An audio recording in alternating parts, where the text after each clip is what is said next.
Guys welcome back to my channel learning with Komal. तो guys आज हम प्रॉब्लम ऑफ एक्सेस डिमांड करने वाले हैं।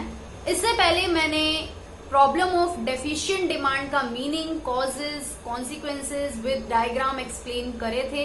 अगर आपने वो वाली वीडियो वॉच नहीं करी है तो मैं डिस्क्रिप्शन बॉक्स में उस वीडियो का लिंक दे दूंगी, आप उस लिंक के थ्रू वो वीडियो भी वॉच कर सकते हैं।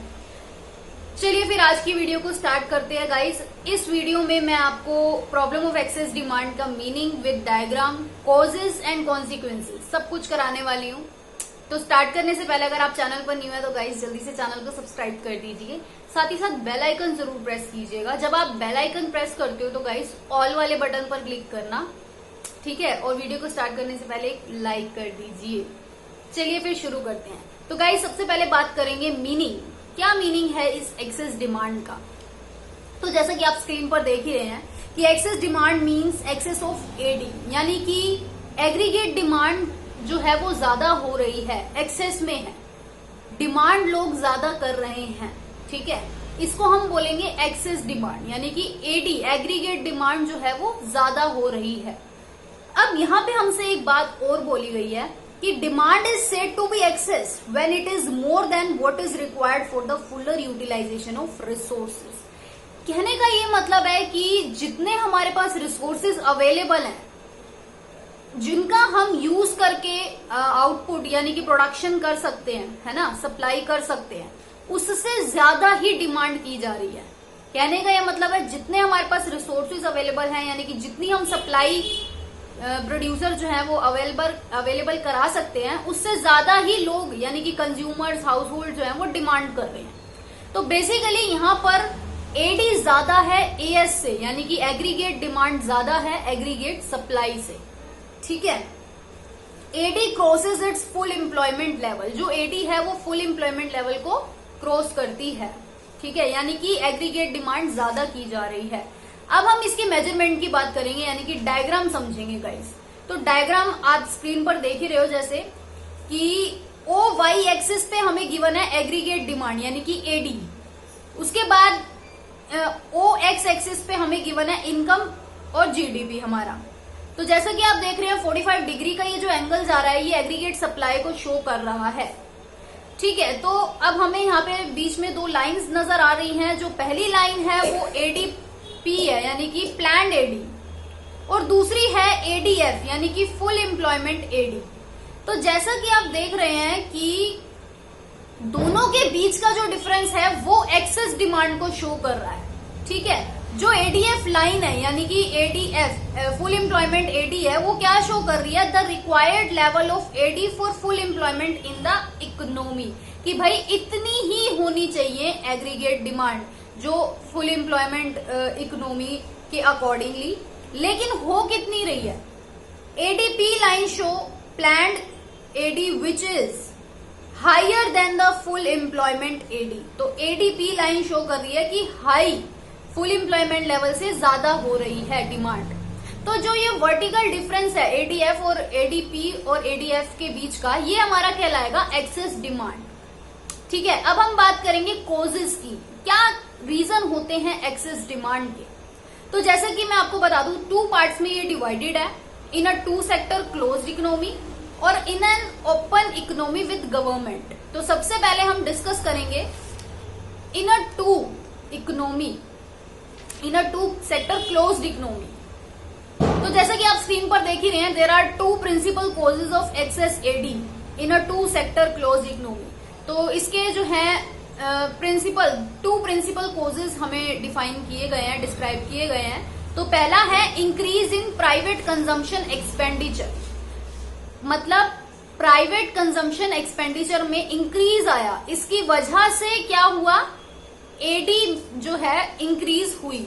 अब इसका क्या रीजन हो सकता है कि increase in propensity to consume और decrease in propensity to save. कहने का ये मतलब है कि लोग कंज्यूम ज्यादा कर रहे हैं और सेविंग कम कर रहे हैं, तो इस वजह से जो है कंजम्पशन एक्सपेंडिचर इंक्रीज हुआ, और कंजम्पशन एक्सपेंडिचर इंक्रीज हुआ तो एग्रीगेट डिमांड भी इंक्रीज होगी, यानी कि एक्सेस डिमांड की प्रॉब्लम आएगी ही आएगी। अब यहाँ पे हमसे एक बात बोली गई है कि in countries like India propensity to consume has tended to rise, अब वो यहाँ पे इनसे एक बात बोल रहा है कि कंट्री लाइक इंडिया, इंडिया में जो है प्रोपेंसिटी टू कंज्यूम जो है वो राइज पे रहेगा। क्यों रहेगा? क्योंकि too high degree of demonstration effect, मतलब डेमोन्स्ट्रेशन इफेक्ट की वजह से ये हाई डिग्री पे रहेगा। The poor try to spend more to live like the rich, यानी कि जो पुअर लोग हैं वो ज्यादा खर्च करने की करेंगे ताकि वो अमीरों की तरह जी सके। लिव लाइक द रिच, यानी कि जैसे जैसे वो, मतलब जैसे कि आप जानते ही हैं कि हमारी जो इंडियन इकोनॉमी है उसमें रिच जो है उनका परसेंटेज काफी कम है according in comparison to poor people. तो ये एक तरह की बैकवर्ड हमारी जो है इकोनॉमी है, ठीक है, अभी ग्रो कर रही है। तो एक तरीके से हमसे यहाँ पे यही बोला गया है कि यहाँ पर कंज्यूम की प्रोपेंसिटी ज्यादा होगी, ठीक है। अब हमारा सेकंड पॉइंट आता है कॉजेस का, इंक्रीज इन इन्वेस्टमेंट एक्सपेंडिचर, यानी कि इन्वेस्टमेंट एक्सपेंडिचर इंक्रीज हुआ जिसकी वजह से एक्सेस डिमांड की प्रॉब्लम आई। तो ऐसा क्या क्यों हो सकता है? विच में occur owing to bullish business expectation, कहने का ये मतलब है कि इन्वेस्टर ये एक्सपेक्ट कर रहे हैं कि जो आने वाला टाइम है उसमें बिजनेस की जो ग्रोथ है, बिजनेस का प्रॉफिट है वो अच्छा होने वाला है, इंक्रीज होने वाला है, यानी कि उनकी जो एक्सपेक्टेशन है वो अच्छी है बिजनेस से, तो इसलिए वो ज्यादा से ज्यादा इन्वेस्टमेंट करेंगे, ठीक है। Business expectations are bullish when the producer expect high returns from their investment, कहने का ये मतलब है कि बुलिश एक्सपेक्टेशन तब होती है जब जो इन्वेस्टर है वो ये एक्सपेक्ट करके चल रहे हैं कि हमें जो है हाई रिटर्न मिलेगा इन फ्यूचर, तो इसलिए वो ज्यादा से ज्यादा इन्वेस्टमेंट करते हैं।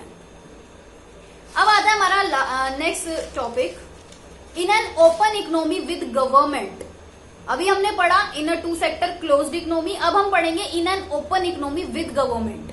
तो पहला पॉइंट हमारे पास आता है इंक्रीज इन गवर्नमेंट एक्सपेंडिचर, यानी कि गवर्नमेंट भी अपना एक्सपेंडिचर बढ़ा रही है जिसकी वजह से एडी इंक्रीज हो रही है, यानी कि एक्सेस डिमांड की प्रॉब्लम आ रही है।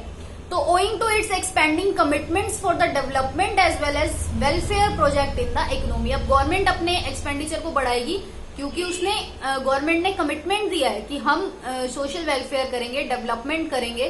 तो अब उनको अपने कमिटमेंट पूरे करने के लिए क्या करना पड़ रहा है? एक्सपेंडिचर को इंक्रीज करना पड़ रहा है, और जब एक्सपेंडिचर गवर्नमेंट का इंक्रीज होता है तो एडी भी इंक्रीज होती है, एक्सेस डिमांड भी होती है, ठीक है। अब आता है हमारा second point, increase in export. Causes का चल रहा है ये सेकंड पॉइंट, ठीक है। इंक्रीज इन एक्सपोर्ट की बात कर रहे हैं हम कि owing to lower domestic prices in relation to international prices, कहने का ये मतलब है कि एक्सपोर्ट बढ़ गया जिस वजह से एडी भी बढ़ गई। थर्ड पॉइंट आता है हमारा डिक्रीज इन इंपोर्ट। इंपोर्ट कम हुआ, ठीक है, इंपोर्ट हम कम करा रहे हैं owing to higher international prices compared with domestic price. कहने का ये मतलब है जब इंटरनेशनल प्राइस हाई होगा हमारी डोमेस्टिक करेंसी से तो हम इंपोर्ट कम कराएंगे। तो जब इंपोर्ट जो है कम कराएंगे तो इससे क्या होगा? हम अपने डोमेस्टिक प्रोडक्ट्स की डिमांड ज्यादा करेंगे क्योंकि हम बाहर से तो कुछ मंगा ही नहीं रहे, तो हम अपने डोमेस्टिक गुड्स एंड सर्विसेज की डिमांड ज्यादा करेंगे। तो इसलिए उन जो हमारे रिसोर्सेज हैं उन पर प्रेशर पड़ेगा, जो हमारे डोमेस्टिक रिसोर्सेज अवेलेबल हैं, ठीक है। इस वजह से हमारी एग्रीगेट डिमांड जो है वो इंक्रीज हो जाएगी। अब आता है हमारा fourth, a cut in tax rates leaving higher disposable income with the people. कहने का ये मतलब है कि टैक्स रेट में कमी आए। कहने का ये मतलब है कि गवर्नमेंट अब लोगों से कम टैक्स ले रही है, तो जब गवर्नमेंट कम टैक्स काट रही है, लोगों से कम ले रही है, तो लोगों के पास डिस्पोजेबल इनकम ज्यादा बचेगी। जब लोगों के पास इनकम ज्यादा बचेगी तो वो ज्यादा डिमांड भी करेंगे, तो फिर से एक्सेस डिमांड की प्रॉब्लम आ जाएगी। अब हम बात करेंगे हमारे बिल्कुल लास्ट टॉपिक यानी कि कॉन्सिक्वेंसेस की। क्या नतीजे होते हैं एक्सेस डिमांड के, ठीक है, एक्सेस एडी के। तो इसमें 3 क्रिटिकल सिचुएशंस बताई गई हैं। पहली सिचुएशन है इन्फ्लेशनरी गैप। इन्फ्लेशनरी गैप के बारे में देखिए, आप एग्जाम्पल स्क्रीन पे देख रहे हैं, जैसे कि एक्सेस एडी हुई है ना, ये हमें पता चला कि एक्सेस एडी की वजह से क्या हुआ, एग्जिस्टिंग रिसोर्सेज पर प्रेशर पड़ा डिमांड का। उसके बाद जब उन पर डिमांड का प्रेशर पड़ा तो कॉस्ट ऑफ प्रोडक्शन भी राइज हो गई, बढ़ गई।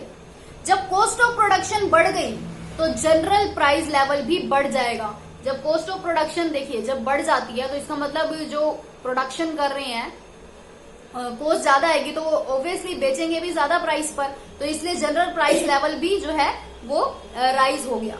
उसके बाद आउटपुट लेवल जो है वो remains constant because resources are already fully employed. कहने का ये मतलब है कि आउटपुट तो उतना ही रहेगा, कांस्टेंट रहेगा, क्योंकि हमारे पास रिसोर्सेज ही उतने ही अवेलेबल है ना। तो resources are already fully employed, जितने रिसोर्सेज हैं हम उतना ही तो आउटपुट कर सकते हैं, उससे ज्यादा तो नहीं कर सकते। अब हमारा आता है सेकंड कॉन्सिक्वेंसेज। सेकंड कॉन्सिक्वेंसेज आता है हमारा स्टैटिक जीडीपी। स्टैटिक जीडीपी का क्या मतलब है कि even when the level of AD is higher than its full employment level, the level of GDP does not rise। कहने का ये मतलब है कि जीडीपी नहीं बढ़ेगा भले ही डिमांड ज्यादा हो रही हो। अब ये हमें दिमाग लगाना है कि ऐसा क्यों होगा। क्यों होगा? क्योंकि हमारे पास रिसोर्सेज ही कम अवेलेबल है। जितने रिसोर्सेज है उतना ही तो आउटपुट करोगे, उतना ही तो बना पाओगे प्रोडक्शन, उतना ही तो कर पाओगे, तो जीडीपी तो उतना ही रहेगा, है ना, चाहे जितनी भी डिमांड हो। तो इट रिमेन्स स्टैटिक, ये जो है वही का वही रहेगा। It is a situation when higher demand fails to generate higher GDP in the economy. ये एक ऐसी सिचुएशन है कि हायर डिमांड होने की वजह से भी जीडीपी हम नहीं हाई कर सकते। Fails to generate higher GDP, this is because resources are already fully employed, क्योंकि हमारे रिसोर्सेज ऑलरेडी एम्प्लॉयड है फुल्ली। अब हमारे पास और रिसोर्सेज नहीं है जिससे कि हम अपना जीडीपी इंक्रीज कर सकें। तो there is no excess capacity in the economy. हमारे पास जो प्रोडक्शन कैपेसिटी है वो नहीं है ज्यादा जिससे हमारा जीडीपी बढ़ सके, ठीक है। इसलिए इसकी वजह से क्या होगा, स्टैटिक जीडीपी। अब आता है हमारा लास्ट पॉइंट कॉन्सिक्वेंसेस का, excess demand and wage price spiral. यानी कि एक्सेस डिमांड की वजह से वेज प्राइस स्पाइरल आता है, वो क्या है वो देख लेते हैं। तो ये एक ऐसी सिचुएशन है when wages catch prices and prices catch wages. यानी कि वेजेस जो है वो प्राइस को कैच करती है और प्राइसेस जो है वो वेज को कैच करता है। अब ये क्या है, इसको समझते हैं हम बिल्कुल अच्छे से। क्या है कि ये ऐसा क्यों होता है, this is how the wage price spiral operate. कैसे होता है, number 1, owing to excess demand there is pressure of demand on the existing resources. अब ज्यादा डिमांड होगी तो एग्जिस्टिंग रिसोर्सेज पर प्रेशर पड़ेगा, तो consequently cost of production tends to rise. तो इससे क्या होगा कि कॉस्ट ऑफ प्रोडक्शन जो है वो राइज हो जाएगी, बढ़ जाएगी। दूसरा पॉइंट, राइज इन वेजेस। जब कॉस्ट ऑफ प्रोडक्शन बढ़ गई तो वेजेस भी बढ़ जाएंगे। Rise in wages leads to a rise in the general price level. तो इससे क्या होगा, जनरल प्राइस लेवल भी बढ़ जाएगा। जब जनरल प्राइस लेवल बढ़ जाएगा तो rise in price, third point हमारा, rise in price leads to a rise in cost of living. जब प्राइस बढ़ जाएगा तो इससे कॉस्ट ऑफ लिविंग भी बढ़ जाएगी, यानी कि जो कॉस्ट ऑफ लिविंग है, हमारे रहने की जो कॉस्ट है लिविंग, वो भी बढ़ जाएगी। Fourth, rise in cost of living leads to rise in wages again. तो जब कॉस्ट ऑफ लिविंग बढ़ जाएगी तो वेजेस भी राइज होगी। तो अब हमें इस स्टेटमेंट समझ आ ही गया होगा कि price catch wages, wages catch price, ठीक है। अब हमारा लास्ट पॉइंट आता है लॉस ऑफ प्रॉफिट का। अब देखिए ये तो बिल्कुल सिंपल सा है, लॉस ऑफ प्रॉफिट। जब ज्यादा डिमांड कर रहे हैं लोग, लेकिन प्रोड्यूसर्स जो है वो सप्लाई कर ही नहीं पा रहे अकॉर्डिंगली, डिमांड के अकॉर्डिंग जितनी डिमांड हो रही है। तो बेसिकली इस पॉइंट में हमसे ये बोला गया है कि like deficient demand, excess demand also causes loss of profit. जैसे डेफिशिएंट डिमांड में लॉस ऑफ प्रॉफिट होता है, ऐसे ही एक्सेस डिमांड में भी लॉस ऑफ प्रॉफिट होता है। Profit is lost because the producer are not able to raise their supply. क्योंकि प्रोड्यूसर अपनी सप्लाई नहीं बढ़ा पा रहे, क्योंकि रिसोर्सेज तो उतने ही अवेलेबल है ना। In other words there is a loss of profit owing to unfulfilled demand in the economy. तो बेसिकली ये जो लॉस है ना वो अनफुलफिल्ड डिमांड का है, कि जो वो डिमांड पूरी नहीं कर पा रहे, है ना, उसके अकॉर्डिंग सप्लाई नहीं कर पा रही, वो unfulfilled demand he loss of profit है, ठीक है। आई होप वीडियो पसंद आई होगी, लाइक जरूर कीजिएगा, चैनल को सब्सक्राइब करना बिल्कुल ना भूलें। अगर आपकी कोई क्वेरी हो तो प्लीज मुझे कमेंट करके जरूर बताएं, मैं उसका आंसर जरूर करूंगी। ज्यादा से ज्यादा वीडियो को शेयर करें अपने फ्रेंड सर्कल में, अपने क्लासेस ग्रुप में, ठीक है। Thank you so much.